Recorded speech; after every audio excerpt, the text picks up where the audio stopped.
ایک سورہ ایسا ہے جس کو آپ عید و بقرعید کی نماز میں پڑھتے ہیں، تقریباً نصف سورت قسم پر مشتمل ہے۔ والشمس وضحاها والقمر اذا تلاها والنهار اذا جلاها والليل اذا يغشاها والسماء وما بناها والارض وما طحاها ونفس وما سواها۔ یہاں تک کہ قسم کا تذکرہ ہے، سورج کی قسم اور اس کے چڑھنے کے وقت کی قسم، چاند کی قسم جب سورج کے نقش قدم پر قدم رکھ کے چلے، دن کی قسم جب اس میں روشنی آ جائے، رات کی قسم جب اس میں تاریکی آ جائے، آسمان کی قسم اور اس کے بنانے کی قسم، زمین کی قسم اور اس کے رکھنے کی قسم، نفس کی قسم اور اس کے تسویہ کی قسم۔ کتنی قسمیں ہیں؟ اب میں ایک قاعدہ بتا رہا ہوں، ایک آیت میں ایک ہی قسم ہے اور ایک آیت میں دو قسمیں بھی ہیں۔ اس کو پتہ کیسے کریں گے کہ دو قسم والی آیت ہے یا ایک قسم والی آیت؟ والشمس وضحاها، اگر ایک واو اور ہے بیچ میں آیت میں، اگر دو واو، میں قاعدہ بچوں کے لیے بتا دوں کہ اگر آیت میں دو واو ہیں تو وہ واو واو قسمیہ ہے، تو پہلا بھی قسم کے لیے اور دوسرا بھی قسم کے لیے۔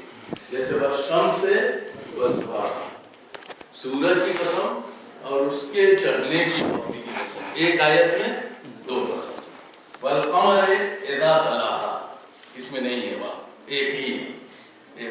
چاند کی قسم جب وہ تالی میں واقع ہو مقدم کے، ایک منطق کا قاعدہ ہے کہ ایک ہوتا ہے مقدم اور ایک ہوتا ہے تالی، مقدم آگے آگے ہوتا ہے، تالی پیچھے پیچھے ہوتا ہے۔ تو مقدم و تالی کی بحث کیا ہے؟ دیکھیے، جب قضیہ شرطیہ بنایا جاتا ہے، قضایہ کی بحث میں دو قسم کے قضیے ہیں، ایک قضیہ حملیہ ہے، ایک قضیہ شرطیہ ہے۔ قضیہ حملیہ میں صرف ایک جملہ ہوتا ہے، قضیہ شرطیہ میں دو جملے ہوتے ہیں۔ میں مثال دے دوں، سورج نکلا ہے، یہ کون سا قضیہ ہے؟ یہ قضیہ حملیہ ہے۔ ایک موضوع ہوگا، ایک محمول، ایک نسبت ہوگی۔ جب تین چیزیں ہوں گی تو ایک قضیہ بن جاتا ہے، اس قضیے کا نام قضیہ حملیہ ہے۔ اور جب کہ میرے گھر آنا پڑے گا تو مانگا تو کیا ملا؟ نصیر ملا۔ ہاتھوں کو اٹھا کے مانگا اور دعا کی تو نصیر ملا۔ اور جب ذوالعشیرہ میں اعلان کیا حلی ناصر، کیا میرا کوئی ناصر ہے، تو مجمع سے یہی اٹھا۔ اس وقت عمر کم تھی، 10-11 سال، بار بار کھڑے ہو رہے تھے، نبی بیٹھا رہے تھے، بیٹھ جاؤ بیٹھ جاؤ بیٹھ جاؤ۔ اتمام حجت 3 مرتبہ کے بعد اب نہیں ہے، حجت تمام ہو گئی یہاں کے اوپر۔ تو ذوالعشیرہ میں کیا ہے؟ ناصر، اور اللہ سے مانگا تو کیا ہے؟ نصیر۔ دونوں کا مطلب کیا ہوا؟ دونوں کا مطلب کیا؟ ناصر۔ جب مدد کے لیے بلایا جائے تو آ جائے، اسے کہتے ہیں ناصر۔ مدد کے لیے بلایا جائے یا نہ جائے، ہر وقت مدد کے لیے تیار رہے، اسے کہتے ہیں نصیر۔ بھائی سرکار کو ضرورت کیا تھی؟ جب بلائے تو آ جائے، نہ بلائے تو مدد کے لیے تیار رہے۔ بھائی بلایا تو آ گئے، نادے علی مظہر لگائے صلوات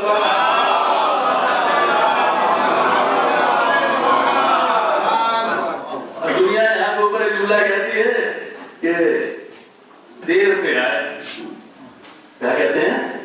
دیر سے آئے۔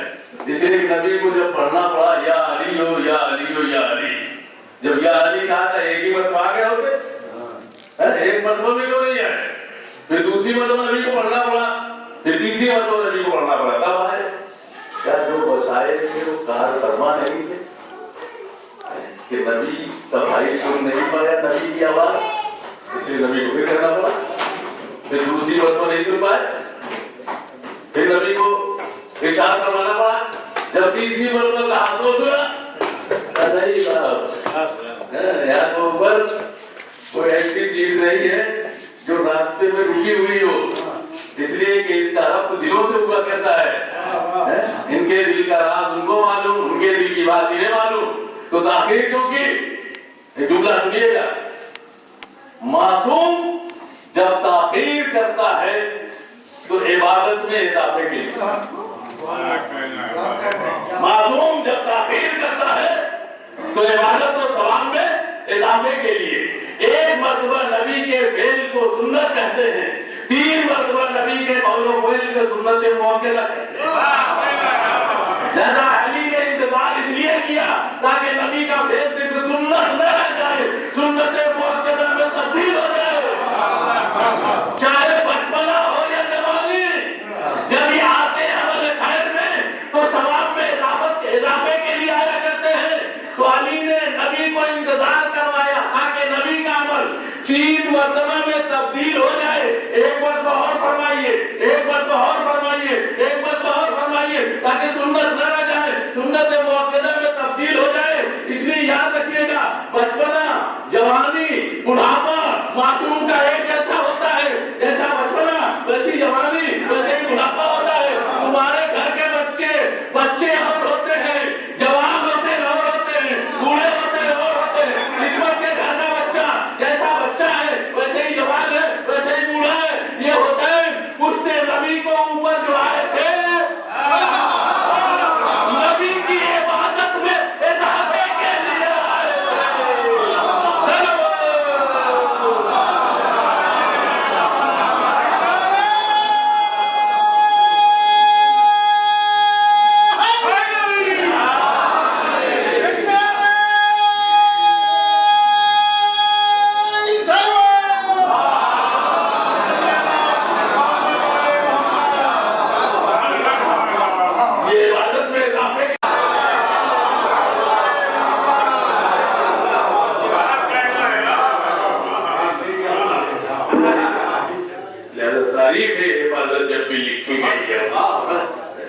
لیکن آپ فرما دیجیے، آپ کا فرمایا ہوا مستند ہے، لہذا ہمیں سند مل گئی کہ نہیں سو گے تبھی بچوں گا۔ یہ بتائیے سوئے تو صرف نبی بچا یا کچھ اور بھی بچا؟ خالی ہمارا نبی بچا یا کچھ اور بچا؟ سنیے گا، ساری دنیا کی طرف سے یہ اعلان ہے اور آواز آتی ہے، پڑوسیوں کی گواہیاں بڑی مضبوط ہوا کرتی ہیں۔ اگر پڑوس میں رہنے والا کوئی گواہی دے تو بڑا مضبوط ہوتا ہے، وہ ہر وقت دیکھ رہا ہے، ہر وقت ساتھ میں رہ رہا ہے۔ پڑوسی یہ کہتا ہے کہ راتوں رات ہزاروں تکبیر کی صدا اور علی کی زبان سے ہم نے، یہ گواہی کیسی ہے؟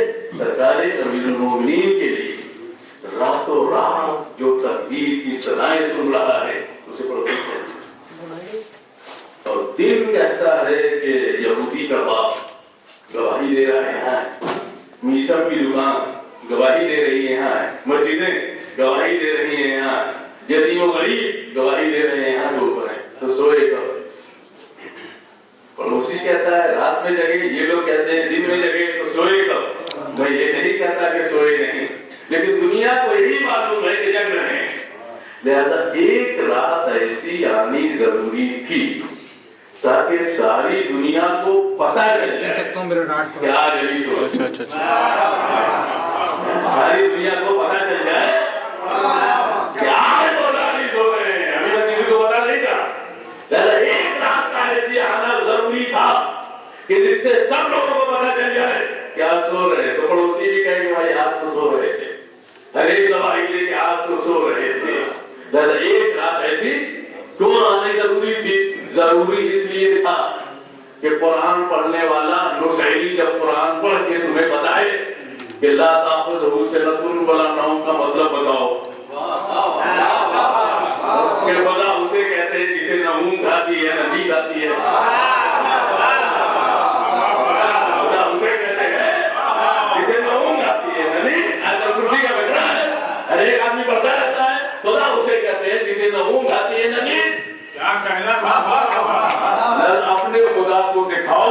نوشیری اگر کہتے کہ اپنے خدا کو دکھاؤ، تمہارا وہ کون سا خدا ہے جسے نہ اونگ آتی ہے نہ نیند؟ تم اگر نہیں دکھا سکتے ہو تو آؤ میں دکھا رہا ہوں،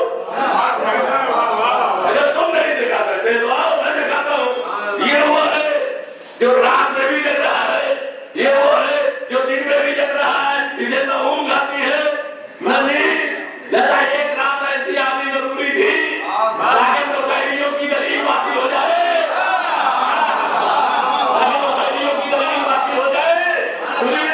سرکار امیر المومنین اگر سوتے ہیں تو رسول اللہ بھی بچتا ہے، اللہ کی الوہیت بچتی ہے۔ بولا جب آپ سو کے اللہ اور رسول اللہ دونوں کو بچا رہے ہیں تو جگہ گے تو کس کو بچائیں گے؟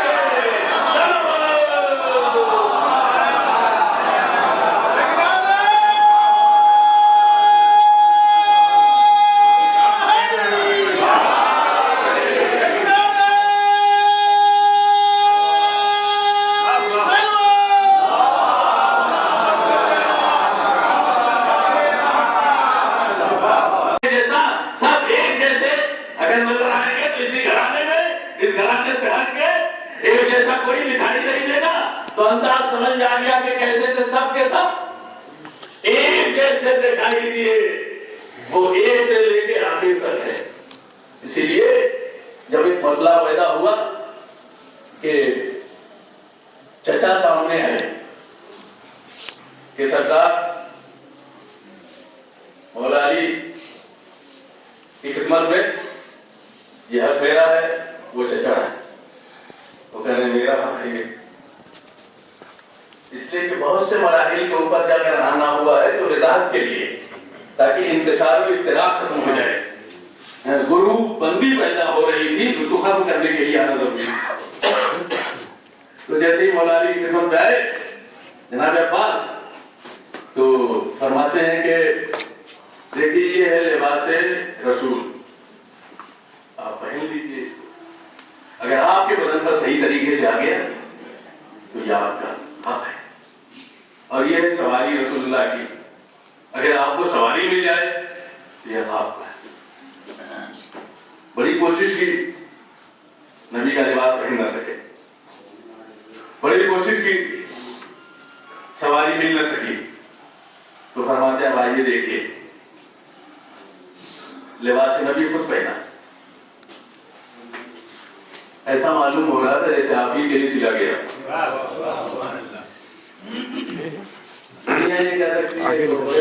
چھوٹے بھائی ایک اندازے سے سلایا اور دونوں لوگ پہن سکتے ہیں، بھائی صورت میں کوئی نہ کوئی گوشت نکال سکتا ہے، نکال لے، تم جتنا جی چاہے نکالو۔ ایک مرتبہ فرماتے ہیں کہ بیٹا حسن طیب آؤ، امام حسن علیہ السلام نے وہ لباس پہنا، ایسا ہی محسوس ہو رہا ہے، معلوم ہو رہا ہے جیسے آپ ہی کے بدن کے لیے سلا گیا۔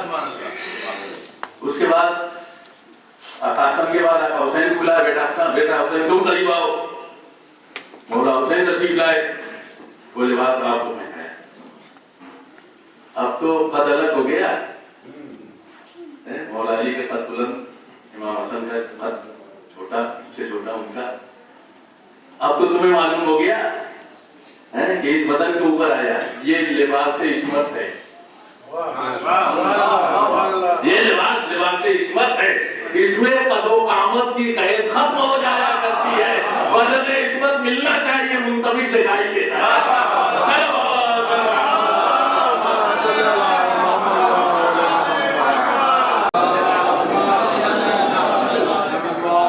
جناب محمد ابن حنفیہ سامنے آئے تو یہ کس لیے آئے تھے؟ تاکہ جو گروہ محمد حنفیہ کی امامت کا قائل ہو رہا تھا یہ انتشار اور اختلاف پیدا نہ ہونے پائے، اس لیے اللہ کے گھر کے طیب آ گئے۔ وہ بھی یہی چاہتے تھے کہ انتشار پیدا نہ ہو اور ان لوگوں کو پتا چل جائے کہ صحیح حقدار کون ہے۔ تفصیلات آپ کے ذہن میں ہے۔ اللہ کے گھر تشریف لائے، سلام کیا جناب محمد ابن حنفیہ نے، حجر اسود نے کوئی جواب ہی نہیں کیا، اور جیسے ہی ہمارے چوتھے امام نے سلام کیا، السلام علیکم یا ولی اللہ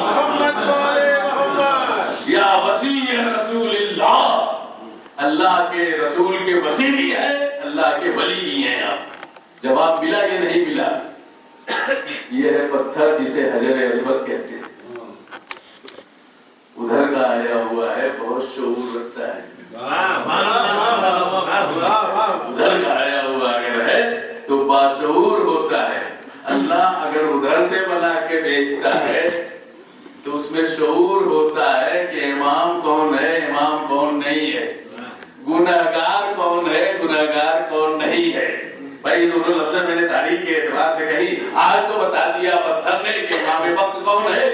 اور جب ابابیل آئی تھی جو کنکریاں پھینکی تو گناہگار پر کنکری پڑی تھی، جو گیا نہیں تھا اس پر کنکری نہیں پڑی۔ ایک ہی مجمع میں دو طریقے کے افراد ہوں اور اوپر سے کنکری پھینکنا ہے تو انسان سے غلطی ہو جاتی ہے، وہ تو جانور ہے، وہ تو جانور ہے۔ لیکن اگر اللہ کسی جانور کو بھی منتخب کرتا ہے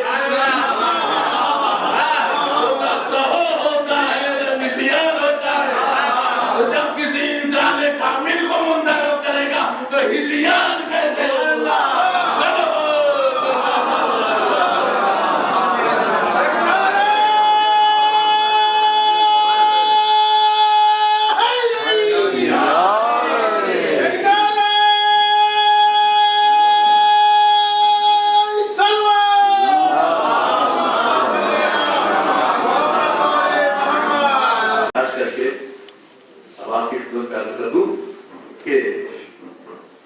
بہت زیادہ اللہ کی نظر میں پسندیدہ عبادت کون سی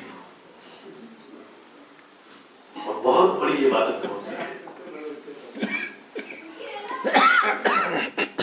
اس لیے چھٹے امام الاسلام کی حدیث ہے،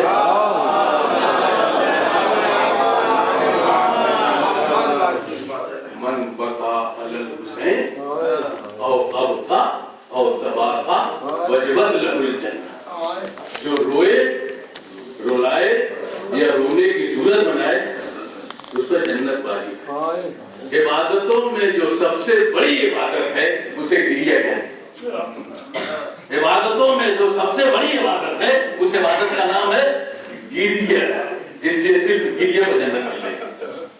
اور جس نے اپنی ساری زندگی گریہ میں گزار دی اسے امام چہارم کہتے ہیں۔ حضرات آپ کے ذہن میں ہیں وہ واقعات و تفصیلات ہیں، کہاں تک روئیے گا مولا، کہاں تک روئیے گا؟ شہادت تو آپ کی میراث ہے۔ ایک مرتبہ جب کسی نے یہ کہا تو ایک مرتبہ امام فرماتے ہیں ہاں میرے جاننے والے، اگر شہادت ہماری میراث ہے تو کیا یہ بھی ہماری میراث ہے کہ ماں بہنوں کے سر سے ردائیں چھین لی جائے؟ آئے وہ کوفہ کا بازار، آئے وہ شام کا بازار و دربار، ایک منادی کی ندا، یہ نبی کی نوازیاں، یہ زہرا کی لاڈلیاں۔ قسم خدا کی سید سجاد نے کربلا کا نام نہیں لیا، بھائی کے سینے پر برچی لگی اس کا ذکر نہیں ہے، چچا کے بازو قلم ہوئے اس کا تذکرہ نہیں ہے، کربلا کا تیر لگا چشمائے علی اصغر کے اوپر اس کا ذکر نہیں ہے، اور بابا کے قتل حسین کی صدا گونجی اس کا تذکرہ نہیں ہے۔ جب بھی تذکرہ کیا بیمار امام نے تو فرماتے الشام الشام الشام، شام میں سب سے زیادہ تکلیف تھی، آئے ماں بہنوں کے سر سے ندا، ایک منادی کی ندا، یہ نبی کی نوازیاں۔ آپ کی آوازیں بلند ہو گئی، سب سے بڑی تکلیف سید سجاد نے تھی۔ عزادارو شام 3 مرتبہ ارشاد فرمایا ہے، ایک مرتبہ شام کا مطلب یہ ہوا کہ جس بازار سے گزارا گیا بڑا سخت تھا، جس دربار میں لے جایا گیا بڑا سخت تھا، جس زندان میں مقید کیے گئے بڑا سخت تھا۔ آئیے تاریخ یہ کہتی ہے کہ اس بازار کی آئینے بندی کر دی جائے، آئینے سے سجا دیا جائے۔ بازار کو سجانے والوں نے کہا 1 مہینہ حاکم وقت چاہیے کہ اس بازار کو ہم سجا پائیں گے، کہا نہیں مجھے تو بہت جلدی چاہیے۔